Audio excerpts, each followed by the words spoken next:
പൂക്കാട്രി അത്തിപ്പറ്റ മജലിസ് റോഡിൽ പ്രവർത്തിച്ചുകൊണ്ടിരിക്കുന്ന ചുണ്ടയിൽ organic furniture and manufacture unit എന്ന സ്ഥാപനത്തിന്റെ അശാസ്ത്രീയമായ പ്രവർത്തനം കാരണം പ്രദേശവാസികളുടെ പരാതിയുടെ അടിസ്ഥാനത്തിൽ എടയൂർ പഞ്ചായത്ത് പ്രസിഡന്റ് ഹസീന ഇബ്രാഹിമിന്റെ നേതൃത്വത്തിൽ സെക്രട്ടറി, ഉപസമിതി മെമ്പർമാർ തുടങ്ങിയവർ ചേർന്ന് സ്ഥലം സന്ദർശിച്ചു.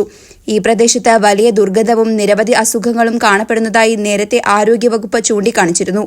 അത്തിപ്പറ്റയിൽ പ്രവർത്തിക്കുന്ന ചുണ്ടയിൽ ഓർഗാനിക് ഫെർട്ടിലൈസേഷൻ പ്ലാന്റിന്റെ പ്രവർത്തനവുമായി ബന്ധപ്പെട്ട പരാതി പഞ്ചായത്തിൽ ലഭിച്ചതിന്റെ അടിസ്ഥാനത്തിലാണ് ഞങ്ങൾ സെക്രട്ടറി, HSC, അതുപോലെ തന്നെ ഭരണസമിതിയിലുള്ള മെമ്പർമാരടക്കമുള്ളവരെ ഇവിടെ സൈറ്റ് സന്ദർശിക്കുകയും അതിൻ്റെ കാര്യങ്ങളൊക്കെ ബോധ്യപ്പെട്ടു.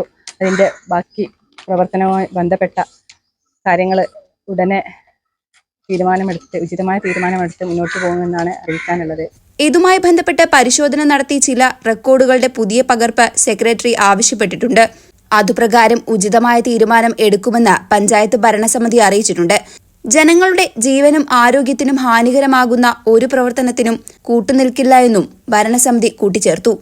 എടയൂർ ഗ്രാമപഞ്ചായത്തിൽ അത്തിപ്പറ്റ മജ്ലിസ് റോഡിൽ പ്രവർത്തിച്ചുകൊണ്ടിരിക്കുന്ന ചൂണ്ടയിൽ organic fertiliser and manufacture unit എന്ന സ്ഥാപനത്തിനെ കുറിച്ച് പരിസരവാസികൾ ഇന്ന് പഞ്ചായത്തിലൊരു പരാതി സമർപ്പിച്ചിരുന്നു. പരാതി കിട്ടിയ ഉടനെ തന്നെ പ്രസിഡന്റിൻ്റെയും സെക്രട്ടറിയുടെയും നേതൃത്വത്തിൽ സ്ഥാപനം ഇന്നിവിടെ സന്ദർശിച്ചിട്ടുണ്ട്. പരിശോധന നടത്തി റെക്കോർഡ് പരിശോധിച്ചതിൻ്റെ ഭാഗമായി ചില റെക്കോർഡുകളുടെ പുതിയ പകർപ്പ് സെക്രട്ടറി ആവശ്യപ്പെട്ടിട്ടുണ്ട്. അത് ഓഫീസിൽ എത്തി പരിശോധിച്ച് ഉചിതമായ തീരുമാനം ഈ വിഷയത്തിൽ എടുക്കുന്നതാണ് എന്നാണ് ഭരണസമിതിക്ക് വേണ്ടി അറിയിക്കാറുള്ളത്. ജനപക്ഷത്തു നിന്ന് ജനങ്ങൾക്ക് വേണ്ടി ജനങ്ങളുടെ ജീവനും ആരോഗ്യത്തിനും ഹാനികരമാകുന്ന ഒരു പ്രവർത്തനത്തിനും ഭരണസമിതി കൂട്ടുനിൽക്കില്ല എന്നും ഉചിതമായ തീരുമാനം ഈ വിഷയത്തിൽ ഉണ്ടാകുമെന്നുമാണ് അറിയിക്കാനുള്ളത്. 2 വർഷങ്ങൾക്ക് മുമ്പ് 2023 ഇതേ വിഷയവുമായി ബന്ധപ്പെട്ട് പരിസരവാസികളുടെ പരാതി പഞ്ചായത്തിൽ ലഭിച്ചിരുന്നു. അന്ന് സെക്രട്ടറിയുടെ നേതൃത്വത്തിൽ, പ്രസിഡന്റിന്റെ നേതൃത്വത്തിൽ സ്ഥലം സന്ദർശിച്ച് സ്റ്റോപ്പ് മെമ്മോ കൊടുത്ത് അതിനുശേഷം അവർ ആവശ്യമായ മാറ്റങ്ങൾ സ്ഥാപനത്തിൽ വരുത്തി ഹൈക്കോടതിയുടെ പ്രത്യേകമായ ഓർഡർ പ്രകാരമാണ് പിന്നീട് തുറന്ന് പ്രവർത്തിച്ചത്.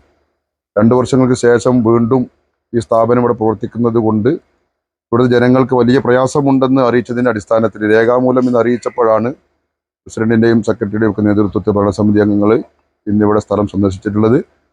എത്രയും പെട്ടെന്ന് ഈ വിഷയത്തിൽ ഉചിതമായ ഒരു തീരുമാനം ഉണ്ടാക്കും എന്നാണ് അറിയിക്കാനുള്ളത്. 2 വർഷങ്ങൾക്ക് മുമ്പ് ഇതുമായി ബന്ധപ്പെട്ട പരാതി കിട്ടിയതിന്റെ അടിസ്ഥാനത്തിൽ അന്ന് ഭരണസമിതിയുടെ നേതൃത്വത്തിൽ സ്ഥലം സന്ദർശിച്ച് സ്റ്റോപ്പ് മെമ്മോ കൊടുക്കുകയും പിന്നീട് അവർ യൂണിറ്റിൽ ചില മാറ്റങ്ങൾ വരുത്തി ഹൈക്കോടതിയുടെ ഉത്തരവ് പ്രകാരമാണ് വീണ്ടും യൂണിറ്റ് തുറന്നു പ്രവർത്തിച്ചുകൊണ്ടിരിക്കുന്നത്. കഴിഞ്ഞ ദിവസം CPMന്റെ നേതൃത്വത്തിൽ പ്രദേശവാസികൾ ചേർന്ന് പ്രതിഷേധ കൂട്ടായ്മ സംഘടിപ്പിക്കുകയും ഫെബ്രുവരി 6 പ്രതിഷേധ റാലി നടത്താനും തീരുമാനിച്ചിരുന്നു. News desk D4 news.